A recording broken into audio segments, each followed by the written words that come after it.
Hello friends, welcome to my YouTube channel. मैं सचिन शर्मा और आज की क्लास में हम पढ़ेंगे मुस्लिम लॉ। मुस्लिम लॉ के जो दो स्कूल हैं, सुन्नी और शिया, हम इन दोनों के बारे में डिटेल में पढ़ेंगे और इन स्कूल्स के जो भी टाइप्स हैं उनके बारे में भी हम डिटेल में पढ़ेंगे। तो आपको मेरी वीडियो अच्छी लगे तो आप इसको लाइक करें, सब्सक्राइब करें चैनल को और वीडियो को ज़्यादा से ज़्यादा शेयर करें। तो चलिए देखते हैं, स्टार्ट करते हैं मुस्लिम law. Muslim law, schools of Muslim law. Muslim law के दो स्कूल्स होते हैं, एक सुन्नी स्कूल और दूसरा होता है शिया स्कूल। तो फर्स्ट ऑफ ऑल हम पढ़ेंगे सुन्नी स्कूल। अब सुन्नी स्कूल में भी इसके चार भाग हैं, चार स्कूल्स इसमें बताए गए हैं। पहला है हनफी स्कूल, दूसरा है मालिकी स्कूल, तीसरा है शफ़ई स्कूल और चौथा है हनबली स्कूल। अब सबसे पहले पता लगाएंगे हम सुन्नी स्कूल होता क्या है। सुन्नी स्कूल होता है खलीफा के पद को निर्वाचन द्वारा भरने के समर्थक सुन्नी कहलाए। जो सुन्नी थे ना, उसमें जो खलीफा होता था, खलीफा के पद को भरने के लिए जो खलीफा की वैकेंसी होती थी, एक तरीके से हम ये सोचेंगे खलीफा की वैकेंसी को फुलफ़िल करने के लिए उनके निर्वाचन द्वारा उस पद को भरा जाता था। निर्वाचन मतलब इलेक्शन करके, जैसे हम किसी भी हमारे जो चेयरमैन के हैं या वाइस चेयरमैन के किसी भी कोई भी इलेक्शन होता है तो हम उसको वोट करके और अपना रिप्रेजेंटेटिव चुनते हैं। इसी तरह खलीफा के पद का जो निर्वाचन द्वारा भरने के जो समर्थक थे, जो लोग, वो सुन्नी थे, उनको सुन्नी कहा गया था। मोहम्मद पैगंबर की मृत्यु के बाद खलीफा बनने की समस्या सामने आई तो खलीफा के पद को भरने के लिए निर्वाचन की प्रक्रिया को अपनाया गया और खलीफा के पद को निर्वाचन द्वारा भरने के समर्थक सुन्नी कहलाए। अब आता है, उन्होंने अपना पहला खलीफा अबू बकर को नियुक्त किया। पहला खलीफा किसको नियुक्त किया था सुन्नी समुदाय के लोगों ने? अबू बकर को। अब हम बात करते हैं सुन्नी स्कूल्स के जो प्रकार हैं। फर्स्ट है हनफी स्कूल। हनफी स्कूल में क्या है कि पहले इसे कूफा स्कूल के नाम से जाना जाता था, बाद में अबू हनीफा के नाम पर इसका नाम द हनफी स्कूल रख दिया गया। किसके नाम पे रखा था? अबू हनीफा के नाम पे। अबू हनीफा पहले मुस्लिम जूरिस्ट थे जिन्होंने मुस्लिम लॉ को पूरे विश्व में फैलाने के लिए अपने शिष्यों को प्रेरित किया। इन्होंने अपनी थ्योरीज में जो सिद्धांत थे इनके, उनका आधार कुरान और हदीस को बताया। किसको बताया? कुरान और हदीस। अबू हनीफा ने कयास को मुस्लिम लॉ के स्रोत के रूप में मान्यता दी है। मुस्लिम लॉ में जो सोर्सेज ऑफ मुस्लिम लॉ थे उनके रूप में मान्यता दी है अबू हनीफा ने कयास को। हनफी स्कूल का आगे का विकास इमाम अबू हनीफा के दो शिष्यों ने, जो हनफी स्कूल का जो आगे जो डेवलपमेंट हुआ था, जो विकास हुआ था, वो अबू हनीफा के जो दो शिष्य थे उन्होंने किया। कौन कौन थे वो? इमाम मोहम्मद और इमाम अबू यूसुफ, इन दोनों ने इसका विकास किया।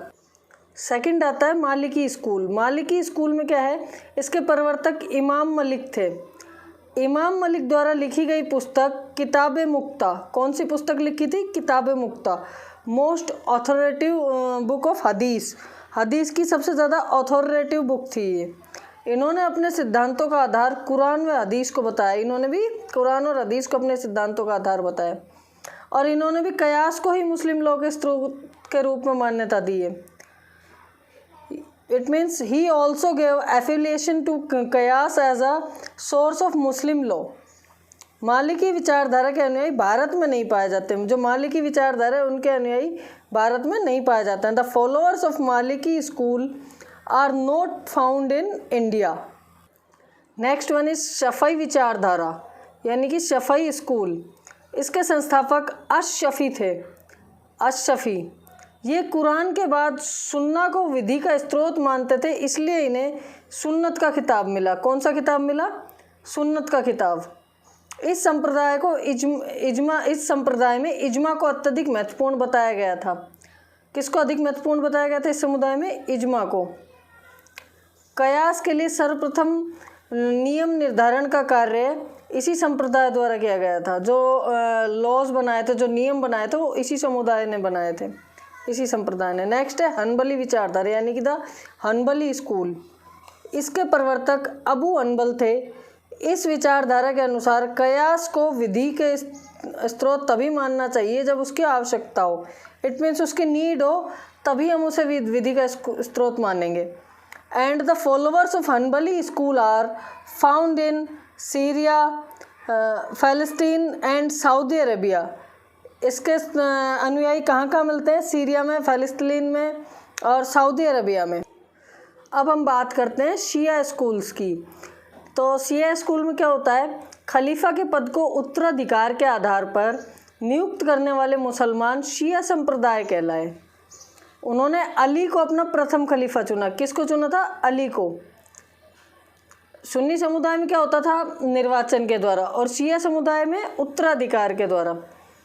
अब इसका फर्स्ट पॉइंट है, यानी कि पहला भाग है इसका, जो अथना अशारिया विचारधारा, मीन्स द अथना अशारिया स्कूल। इस संप्रदाय को मानने वाले मोहम्मद साहब के जो 12 इमाम हुए उनके अनुयायी हैं। अब जो 12 इमाम हैं उनका नाम आपको शायद आपने नहीं पढ़ा हो कभी भी किसी भी बुक में या किसी भी सोर्स के थ्रू, तो उनके 12 नाम मैं आपको बताता हूँ जो 12 इमाम थे। पहला है हजरत अली, दूसरा है हसन, फिर उसके बाद तीसरा आता है हुसैन, फिर 4th नंबर पे अली जैनुल आबदीन, 5वां है मोहम्मद बाकर, 6ठा जाफ़र सादिक, 7वां मूसा काजिम, 8वां अली रजा, 9वां है मोहम्मद तकी, 10वां अली नकी, 11वां हसन अस्करी और 12वां है मोहम्मद अल मुतजर, यानी कि इमाम मेहंदी। इमाम मेहंदी के बारे में भी बताया गया है कि इन 12 में से अंतिम जो है इमाम मेहंदी जो है अपने बाल्यकाल में ही, यानी कि बचपन में ही एक गुफा में जाकर अदृश्य हो गए थे। और शिया तथा सुन्नी दोनों वर्गों का मान्यता है कि वे वापस आएंगे। मतलब जो इमाम मेहंदी थे वो अपने बचपन में ही एक गुफा में जाके अदृश्य हो गए, और शिया और सुन्नी दोनों वर्ग ये मानते थे कि वो वापस ज़रूर आएंगे। अब आता है अथना अशारिया विचारधारा के लोग, यानी कि जो अथना अशारिया स्कूल था उसके लोग कट्टर मुसलमान और कुरान को महत्व देते थे। किसको महत्व देते थे? कुरान। अब इसी स्कूल में सेकंड आता है इस्माइलिया विचारधारा, यानी कि द इस्माइलिया स्कूल। इस संप्रदाय को मानने वाले 7वें इमाम इस्माइल के अनुयायी थे। किसके अनुयायी थे?